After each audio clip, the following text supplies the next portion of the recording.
Olá, bem-vindo. Giovana aqui, dando continuidade ao capítulo 1. Será possível? As voltas com cobras mortais e estricnina.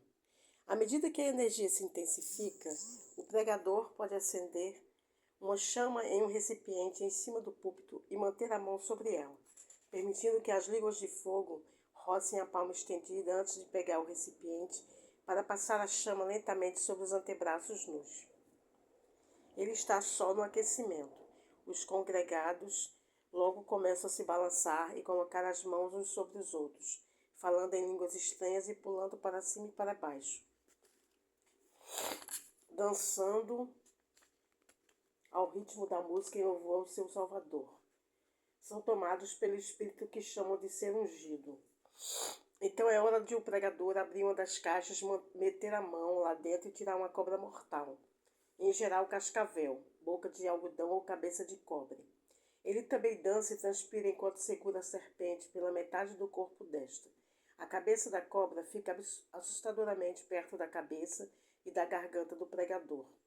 Ele pode erguer a cobra no ar antes de trazê-la de volta para perto de si, dançando o tempo todo, enquanto a serpente enrola sua metade inferior em torno do braço do homem e ondula livremente a sua metade superior no ar.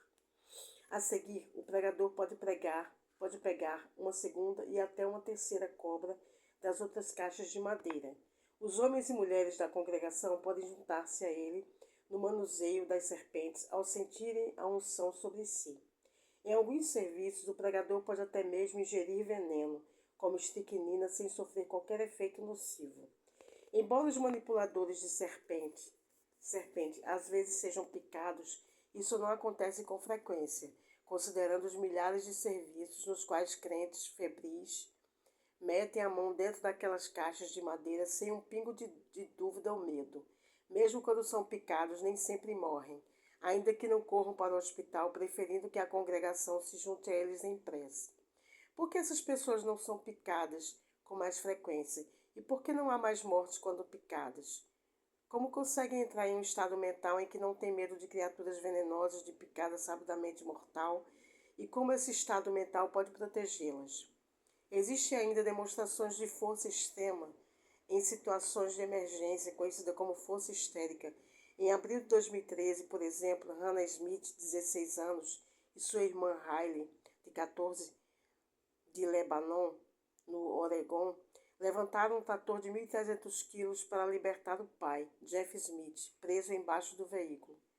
E os free workers, sejam de tribos indígenas em rituais sagrados, sejam ocidentais em workshops que caminhavam sobre brasas ardentes, ou até mesmo os artistas de circos ou dançarinos javaneses em transe que se sentem impelidos a mastigar e engolir vidro, um distúrbio conhecido como hialofagia.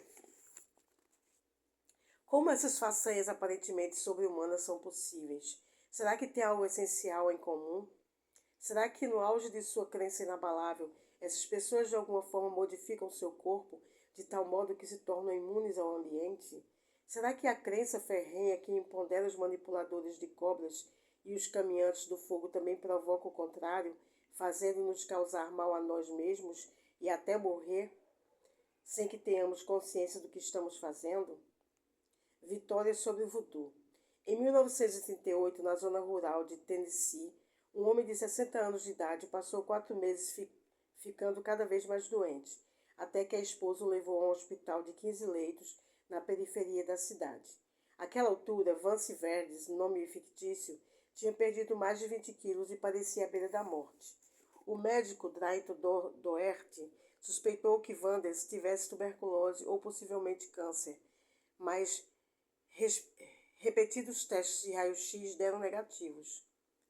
O exame físico não mostrou nada que pudesse estar causando a moléstia de Vanders. O paciente se recusava a comer,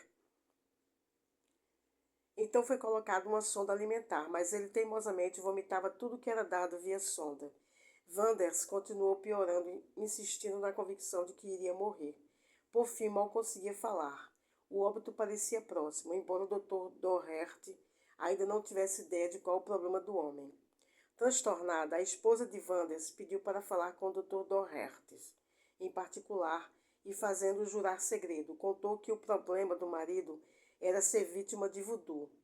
Parece que Wanders, que vivia em uma comunidade onde o voodoo era uma prática comum, tiveram uma discussão com os sacerdotes da religião. Os sacerdotes convocaram Wanders ao cemitério tarde da noite, onde lançaram um feitiço acenando uma garrafa de líquido fedorento na cara de Wanders. O sacerdote havia dito que Wanders morreria em breve e ninguém poderia salvá-lo. Era isso, Wanders ficou convencido de que seus dias estavam contados, ou seja, acreditou em uma nova e funesta realidade.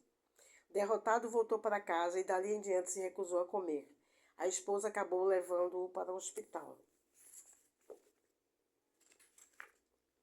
Depois que o Dr. Doherty ouviu a história toda, concebeu um plano pouco ortodoxo para tratar o paciente. De manhã convocou a família de Wanders à cabeceira do doente e disse que já sabia como curá-lo.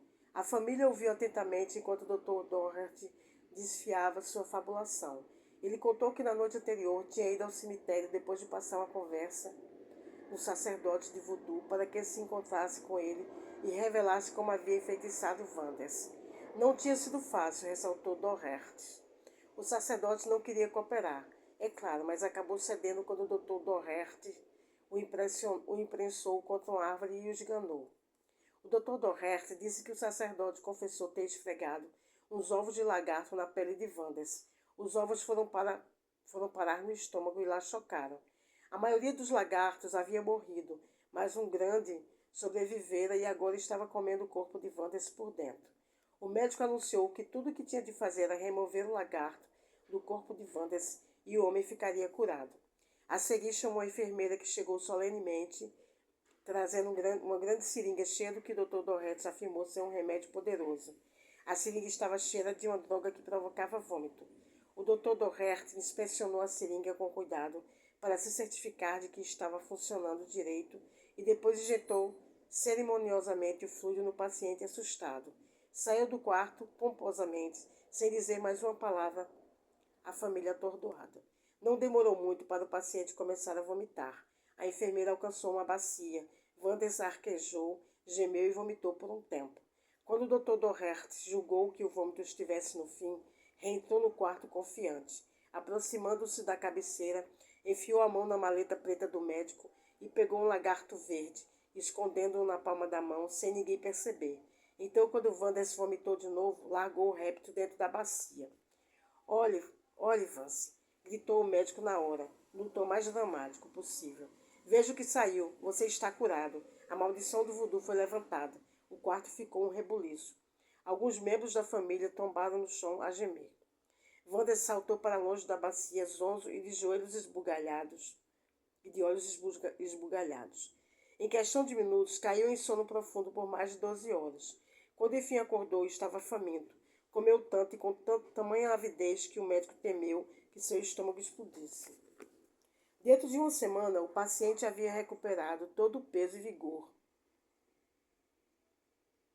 Deixou o hospital bem e viveu pelo menos mais 10 anos. Seria possível um homem se encolher num canto e morrer simplesmente por pensar que tinha sido enfeitiçado?